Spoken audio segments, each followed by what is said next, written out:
professor é uma das piores coisas que tem. É pedir um trabalho só para descobrir que no dia da entrega, 2 alunos fizeram um trabalho exatamente igual.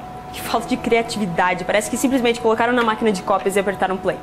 E para piorar, como que você vai saber quem foi que verdadeiramente pensou e fez o trabalho e quem foi o plagiador? Muitos críticos do cristianismo propõem que a história da vida de Jesus tenha sido praticamente como o trabalho dos meus alunos. Não passa de um plágio das mitologias de povos pagãos antigos. Os apóstolos teriam utilizado histórias já conhecidas na época e criado um personagem muito parecido, escrevendo assim 4 evangelhos a respeito deste outro deus mitológico. É importante saber também que todos esses deuses eram amplamente conhecidos pelo menos um século antes de Cristo. Diante dos paralelos, encontramos acusações como as de Timothy Freke e Peter Gandhi, 2 dos maiores defensores da teoria do Jesus mito pagão, que dizem o seguinte: por que consideramos as histórias de salvadores como Osíris, Dionísio, Adonis, Átis, Mitra e outros deuses pagãos fábulas, porém, ao encontrarmos essencialmente a mesma história contada em um contexto judeu, acreditamos ser a biografia de um carpinteiro em Belém? Vamos ver bem de perto 2 das principais acusações de plágio. Uma, o nascimento de uma virgem, e a ressurreição. O centro de todo o desentendimento quanto aos paralelos do nascimento virginal dos deuses pagãos com o de Jesus começa já na sua definição. De acordo com o relato de Mateus e Lucas, a definição que encontramos do nascimento de Jesus é de Maria sendo virgem e Jesus sendo fecundado pela operação do Espírito Santo.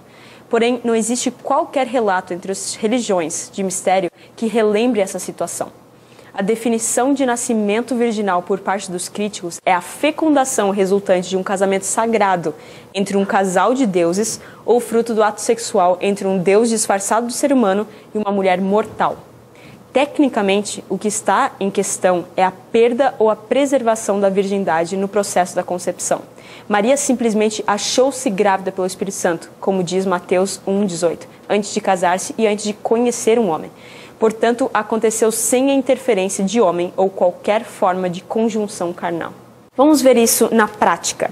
Em uma das histórias de Dionísio, Zeus foi até Perséfone em forma de serpente e a engravidou.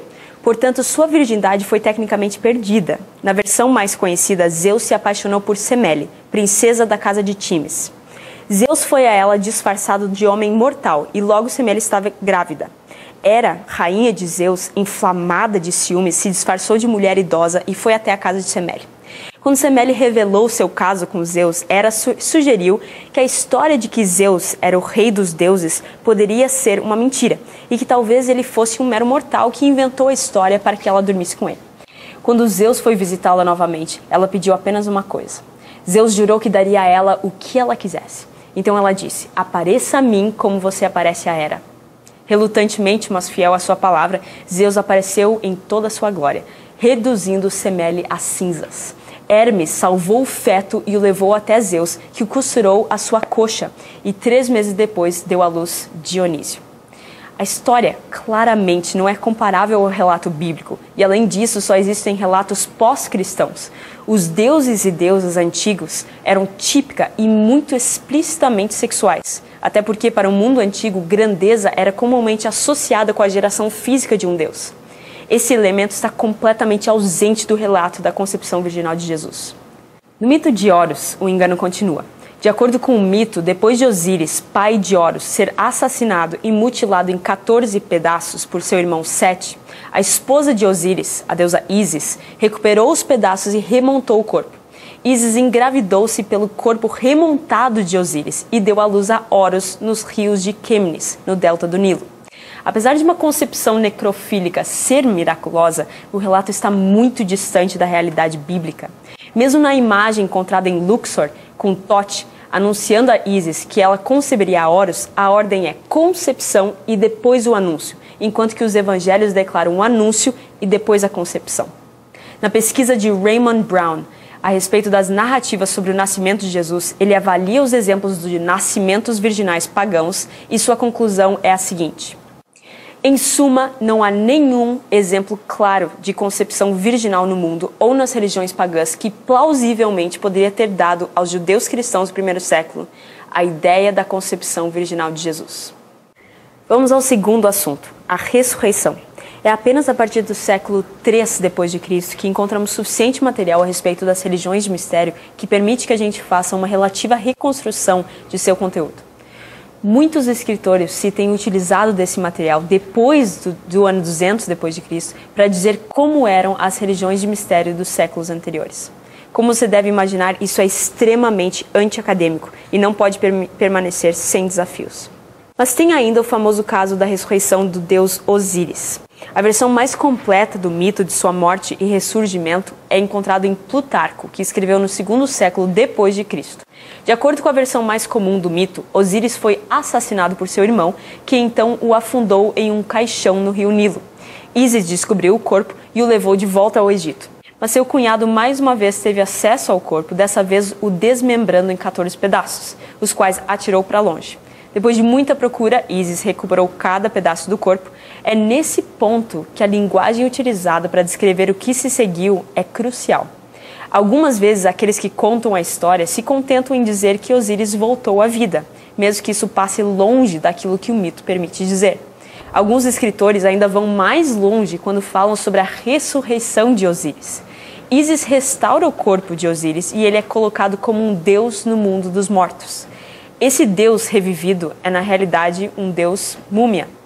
Em outras palavras, Osíris é uma deidade que morre, mas ele não ressuscita. Ele é sempre retratado em forma mumificada.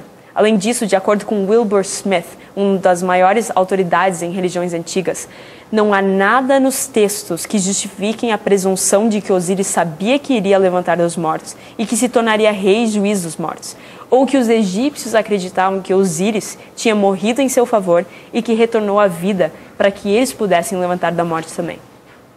Mudando de deidade, outro relato muito mencionado por sua suposta história de reaparição dos mortos é o do deus Cibele Iatis. Cibele era uma deusa, uma figura muito adorada no mundo helenístico.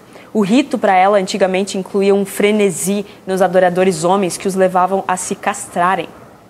Encontramos 3 mitos diferentes com respeito à vida de Atis. De acordo com um dos mitos, Cibele amava um pastor de ovelhas chamado Atis. Por Atis ter sido infiel, ela o levou à loucura. Tomado de loucura, Atis castrou-se e morreu. E isso levou Cibele a um luto muito forte, introduziu a morte no mundo natural. Mas então Cibele restaura Atis à vida, um evento que também trouxe o mundo da natureza à vida. As pressuposições do intérprete tendem a determinar a linguagem usada para descrever o que se segue à morte de Atis. Referem-se a ela descuidadamente como a ressurreição de Atis.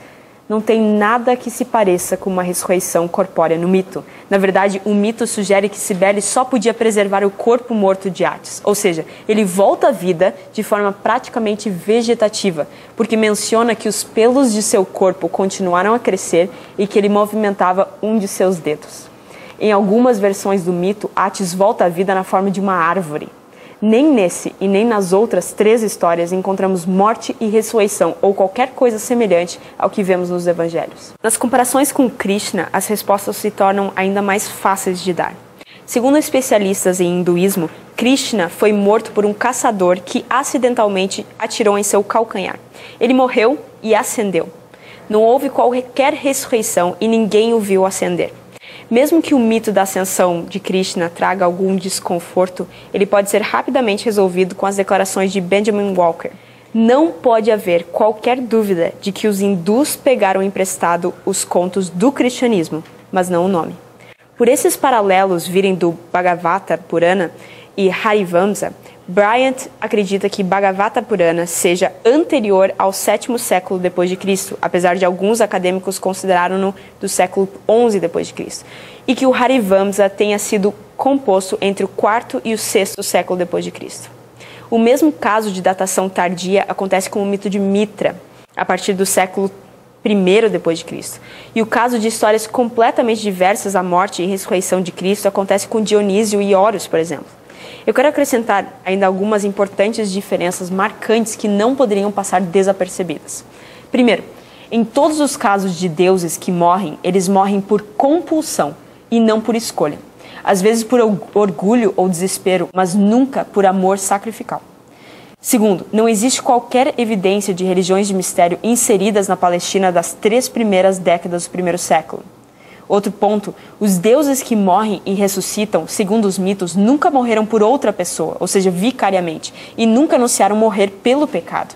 A ideia de uma aliança substitutiva pelo homem é totalmente única ao cristianismo. Além disso, Jesus morreu uma vez por todos os pecados, enquanto os deuses pagãos eram frequentemente deuses de vegetação que imitavam os ciclos anuais da natureza, aparecendo e morrendo diversas vezes. Outro ponto é que Jesus morreu voluntariamente e sua morte foi uma vitória e não uma derrota. Ambos os aspectos são contrários aos conceitos pagãos.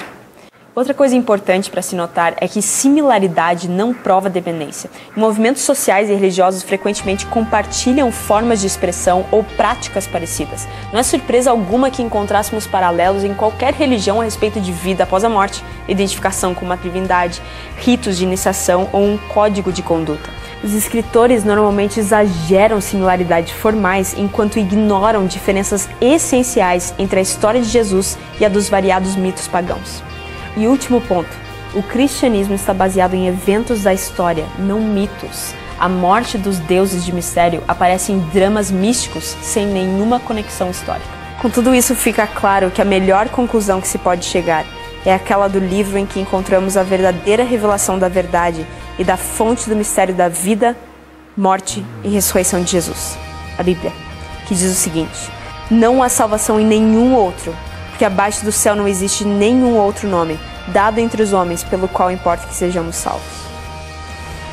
Se você quer enxergar cópia, que tal começar por copiar esse homem chamado Jesus Cristo?